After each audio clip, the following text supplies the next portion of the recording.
Olá, tudo bem com você? Continuando aqui a série de estudos do livro O Grande Conflito, esse livro formidável, espetacular, que será entregue aos milhões em 2023 e 2024, como parte do projeto Impacto Esperança.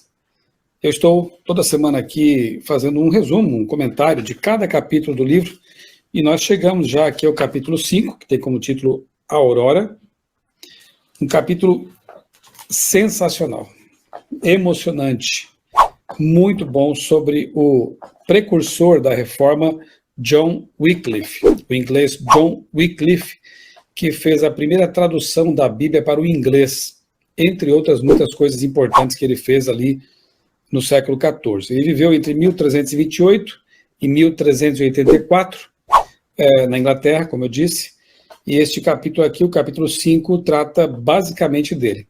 Ellen White vem, nos capítulos anteriores, descrevendo o processo de paganização da igreja, quando a igreja cristã, agora romana, incorpora elementos pagãos, como a questão da imortalidade da alma, a guarda do domingo, a crença de que os mortos poderiam interceder em favor dos vivos e outras ideias mais. E então ela começa agora a mostrar como se deu o processo de reforma, como a luz da palavra de Deus começa aos poucos brilhar sobre o mundo e como Deus usou pessoas especiais, corajosas, sinceras para promover essa reforma. E ela começa então descrevendo aqui a obra de John Wycliffe. Depois, no capítulo 6, vai falar sobre Jerônimo, sobre Hus, depois sobre Lutero, também no capítulo 7. Realmente são páginas desse livro aqui que tratam de um momento especial da reforma protestante, quando a luz da palavra de Deus começa a brilhar de novo sobre o mundo. Eu vou ler aqui alguns trechos, como eu sempre tenho feito, e comentar então com você, para estimular você a ler o livro.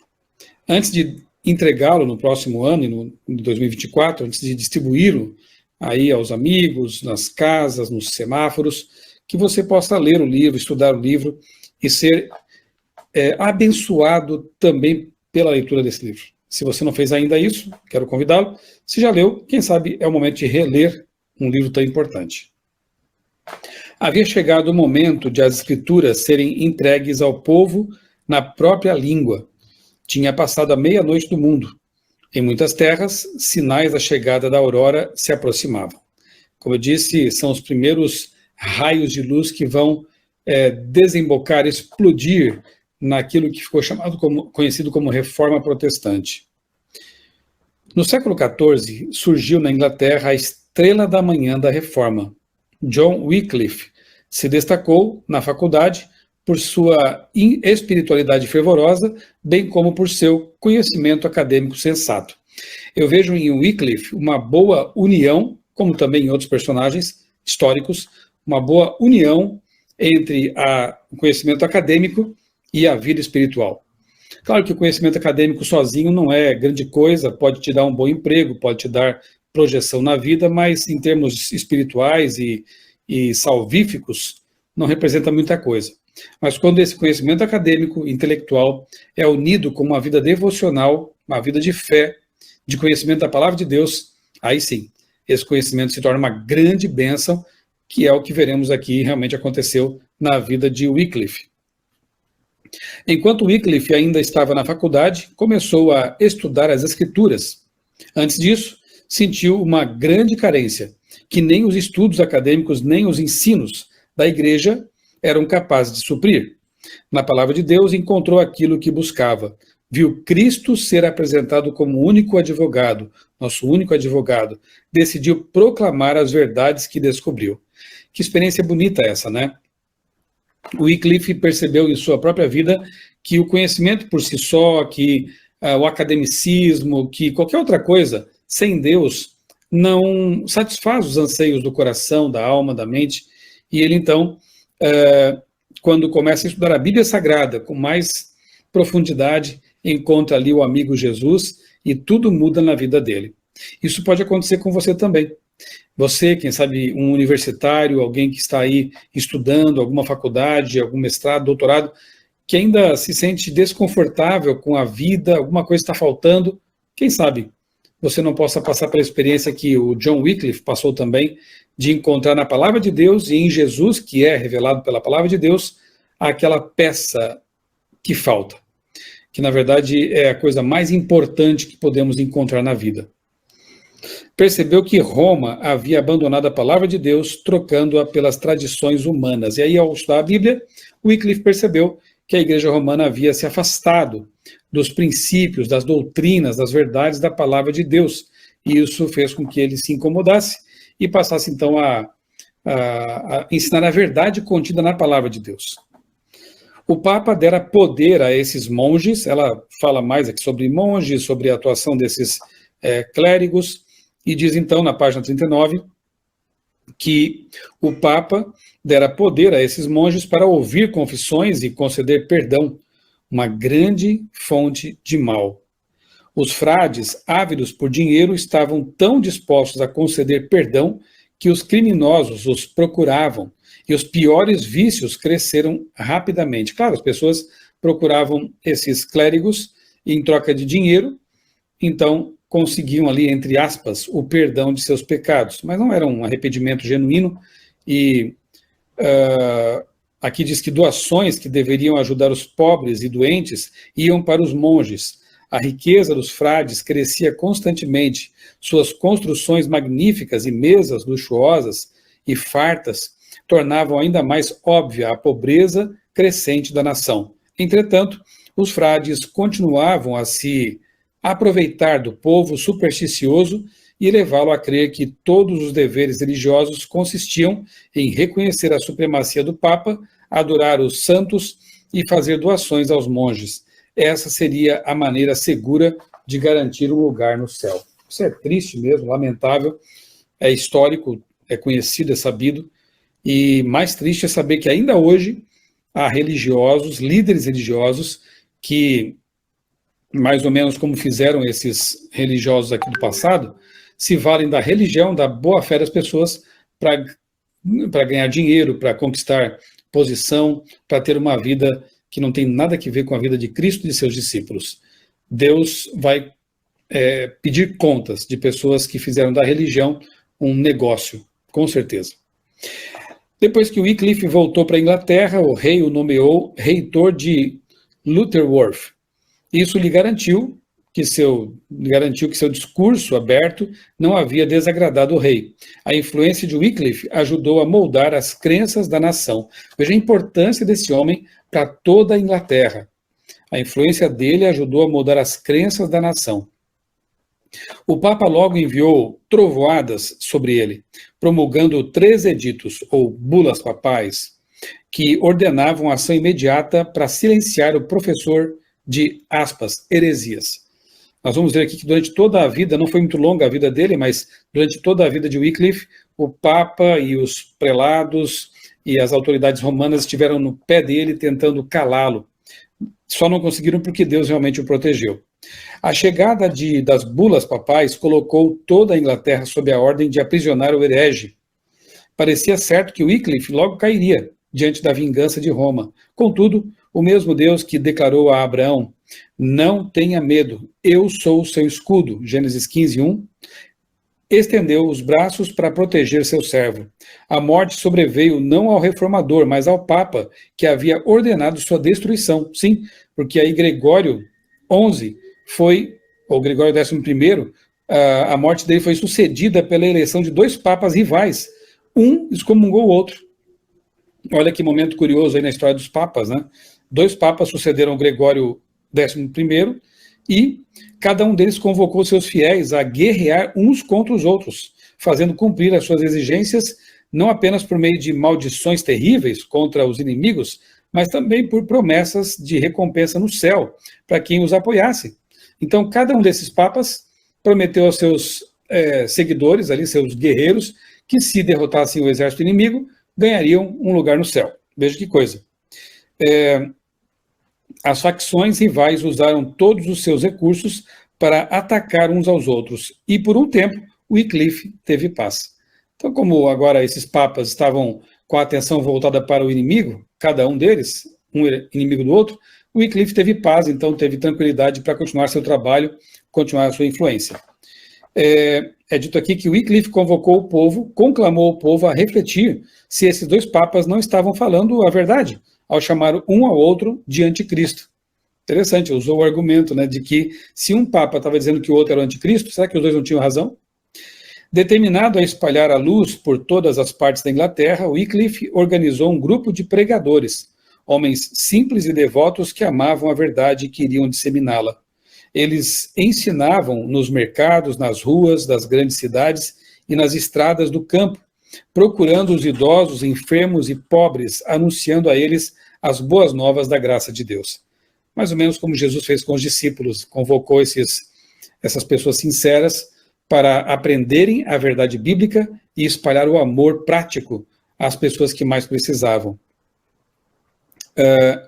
Em Oxford, Wycliffe pregou a palavra de Deus na universidade, recebeu o título de doutor do Evangelho, mas a maior obra da sua vida foi a tradução das Escrituras para o inglês, a fim de que todos na Inglaterra pudessem ler sobre as obras maravilhosas de Deus. Se houve um grande pecado, entre aspas, que Wycliffe cometeu à luz dos líderes de Roma, foi justamente a tradução da Bíblia para a língua do povo, para o inglês. Wycliffe viveu para dar a seus conterrâneos a mais poderosa de todas as armas contra Roma, a Bíblia, o agente designado pelo céu para libertar, esclarecer e evangelizar as pessoas. Cópias da Bíblia só podiam ser feitas por meio de trabalho fatigante. Tantas pessoas desejavam ter o livro que os copistas mal davam conta da demanda. Compradores ricos queriam a Bíblia inteira, outros compravam apenas uma parte. Em muitos casos, famílias se uniam para comprar um exemplar. A Bíblia de Wycliffe logo conseguiu entrar no lar das pessoas. Aqui eu faço uma pequena reflexão sobre a dificuldade que era para as pessoas naquele tempo, e antes até, ter acesso à palavra de Deus. Mesmo traduzida, ela ainda era copiada à mão. Algum tempo depois, nós veremos aí a revolução que foi com o aperfeiçoamento dos tipos móveis por Gutenberg. Mas até ali, a Bíblia era copiada à mão. Hoje, nós temos tão facilmente a Bíblia, na verdade, podemos comprá-la em qualquer lugar, na internet. Temos Bíblias de vários modelos, várias versões. Nós podemos comprar várias versões e compará-las, ler cada ano uma delas. Podemos tê-la no celular, num tablet, no computador e lê-la a qualquer momento. Como ela está acessível hoje. Mas será que as pessoas hoje amam a palavra de Deus como essas aqui que não tinham acesso e quando tiveram, faziam de tudo para tê-la? Gastavam até fortunas para poder ter a Bíblia toda em casa? Então, pense bem, como você tem valorizado a palavra de Deus. Hoje ela está aí na sua frente, em língua portuguesa, ou em qualquer outra língua que você queira lê-la, ela está acessível. Vamos dar valor a esse tesouro, a esse legado maravilhoso. Wycliffe passou a ensinar as doutrinas distintivas do protestantismo, a salvação pela fé em Cristo e a infalibilidade apenas da Bíblia. Quase metade do povo inglês aceitou a nova fé. Veja o poder da palavra de Deus e de uma vida dedicada a Deus. Aqui é dito que Ellen White continua descrevendo aqui a perseguição que Roma fez contra Wycliffe, né, tentando calá-lo. Depois aqui é dito que ele só não foi levado a Roma, e com certeza se fosse levado para lá, ele iria morrer, iria ser morto, sentenciado à fogueira. Ele só não foi porque ele estava doente, ele teve um derrame, né, mas mesmo assim ele escreveu uma carta para o Papa, uma carta muito honesta, sincera e respeitosa. Wycliffe demonstrou a mansidão e a humildade de Cristo ao Papa e aos seus cardeais, revelando não só a eles, mas a toda a cristandade, o contraste entre aqueles líderes e o mestre, Jesus, a quem alegavam representar. A expectativa total de Wycliffe era que a própria vida seria o preço de sua fidelidade. O rei, o papa e os bispos se uniram para destruí-lo, e parecia certo que, dentro de poucos meses, ele seria queimado na estaca. Mesmo assim, sua coragem permaneceu inabalável. Neste momento aqui, até o rei da Inglaterra já estava contra Wycliffe, e tudo parecia realmente que ele seria levado à morte, à sentença de queimar na estaca. Porém, olha o que diz Ellen White aqui, quando os oponentes de Wycliffe tinham a certeza de que iriam pegá-lo, a mão de Deus o tirou do alcance deles. Em sua igreja em Lutterworth, quando estava prestes a ministrar a ceia, teve um derrame e morreu pouco tempo depois. Não, Deus não deixou que aqueles ímpios pusessem a mão em seu filho, em seu servo fiel. Wycliffe foi poupado da tortura, da vergonha, pela morte. E aqui nós também, mais uma vez, podemos refletir que muitas vezes a morte é uma bênção na vida dos filhos de Deus. E que Deus muitas vezes recolhe para si aqueles que lhe são fiéis, e o que parecia realmente uma derrota, na verdade é uma vitória. Quando Cristo voltar, essas pessoas sinceras ressurgirão, ressuscitarão e verão o resultado de suas obras. Então, Ellen White diz que o que Wycliffe fez constituiu os fundamentos da reforma, foi o primeiro porta-voz de uma nova era. Declarou que a única autoridade verdadeira não era a igreja falando por meio do Papa, mas a voz de Deus se comunicando em sua palavra, e ensinava que o Espírito Santo era seu único intérprete. Essas foram as verdades mais importantes proclamadas por John Wycliffe. Agora, presta atenção nesses trechos que eu vou ler aqui neste momento. Wycliffe foi um dos maiores reformadores. Poucos que vieram depois se igualaram a ele. Pureza de vida, diligência constante em estudo e labores, integridade incorruptível e amor cristão caracterizaram o primeiro dos reformadores. Eu vou repetir aqui as qualidades dele, que devem ser as nossas também. Wycliffe, veja bem, era puro, buscava pureza de caráter, de vida, era esforçado, diligente, constante no estudo e nos labores, trabalhador e estudioso da palavra de Deus, integridade incorruptível e amor cristão caracterizavam a vida dele. Deus nos ajude a também ter essas qualidades em nossa vida. Mais um trecho aqui importantíssimo. Foi a Bíblia quem o fez assim. Nada é por acaso. Wycliffe não foi esse gigante espiritual por acaso, só por querer ser. A Bíblia foi quem o fez assim. O estudo das Escrituras enobrece cada pensamento, sentimento e ambição, de uma forma que nenhum outro estudo é capaz de fazer. Dá firmeza de propósito, coragem e força. O estudo fervoroso e reverente das Escrituras pode dar ao mundo pessoas de intelecto mais forte e princípios mais nobres do que o resultado da melhor instrução disponível em meio às filosofias humanas. Estude a Bíblia com oração, e você também será transformado em uma nova pessoa, em um novo homem, em uma nova mulher. Isso aconteceu com John Wycliffe, pode acontecer conosco também. Aqueles que pregavam a verdade eram caçados como inimigos da igreja, agora já os que seguiram os passos de Wycliffe, e traidores do reino, mas eles continuavam a pregar em lugares secretos. O ódio dos defensores do Papa não se satisfez nem enquanto o corpo de Wycliffe repousava na sepultura. Veja só o que fizeram com ele, com o corpo dele. Mais de 40 anos após a sua morte, exumaram seus ossos, desenterraram ali os restos mortais de Wycliffe. Então os queimaram em público e jogaram as cinzas em um riacho próximo. Um antigo escritor conta, e olha que interessante e bonita essa citação, esse riacho conduziu as cinzas ao rio Avon.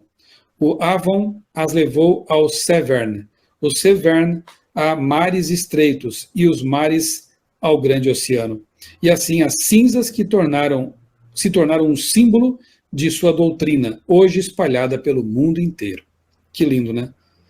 Eles tentaram silenciar o Wycliffe, não conseguiram. Tentaram humilhá-lo após a morte mesmo, queimando seus ossos. E as cinzas do que restou dessa queima acabaram simbolizando o trabalho dele, se espalharam pelo mundo. A Bíblia se espalhou pelo mundo, as verdades básicas da reforma se espalharam pelo mundo. E o capítulo 5 termina com essas palavras. Por meio dos escritos de Wycliffe, John Huss, da Boêmia, renunciou a muitos dos erros da Igreja Católica. Da Boêmia, a obra se difundiu para outras terras. a mão divina estava preparando o caminho para a grande reforma protestante. Mas isso é assunto para o próximo capítulo. Veja que a obra de Wycliffe influenciou a de outro reformador poderoso, que foi o John Huss. Nós vamos ver isso na semana que vem, no próximo vídeo.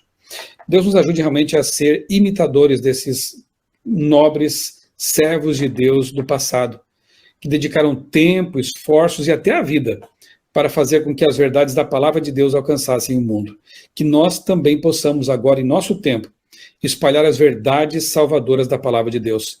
Possamos, no tempo certo, distribuir este livro, que com certeza vai tocar mentes e corações e encaminhá-las para a palavra de Deus. Este livro sagrado que continua transformando vidas aqui em nosso tempo. Um grande abraço para você. Deus abençoe grandemente a sua vida e também a sua família.